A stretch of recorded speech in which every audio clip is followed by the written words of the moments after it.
Bon, dans cette série de tutoriels, je vais vous montrer comment faire le dessin 3D correspondant à la forme ici qui est le dessin 1.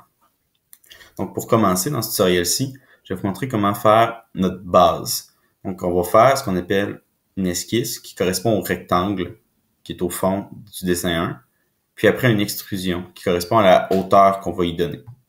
Donc premièrement, notre esquisse, ça va être un rectangle. Puis là, pour savoir la mesure, on va se dire que chacune des barres vaut 10 mm.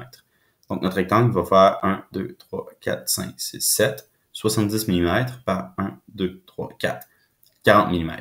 Donc si on va dans Shape, je me suis parti ici un dessin où j'ai rien fait encore. Donc on va cliquer sur Sketch, ça veut dire esquisse en anglais.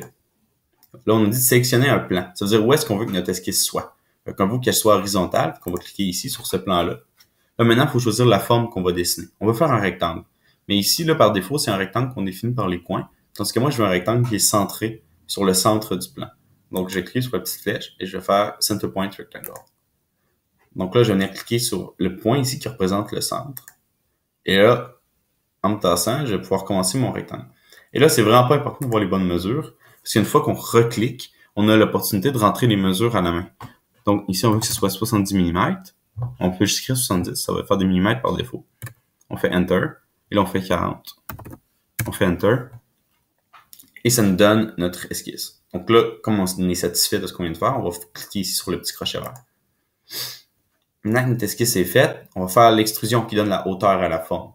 Donc on vient ici, puis on va compter, puis ça fait 1, 2, 3, donc 30 mm de hauteur. Donc on va cliquer sur le bouton qui est juste à côté, Extrude, qui est extrusion en anglais. On clique. Et là, chacune des extrusions, ça doit nécessairement être associé à une esquisse. Fait qu'on peut soit cliquer sur le rectangle qu'on a fait ici, ou soit cliquer sur ici, esquisse 1, pour l'associer. Moi, je vais cliquer ici, mais c'est pareil.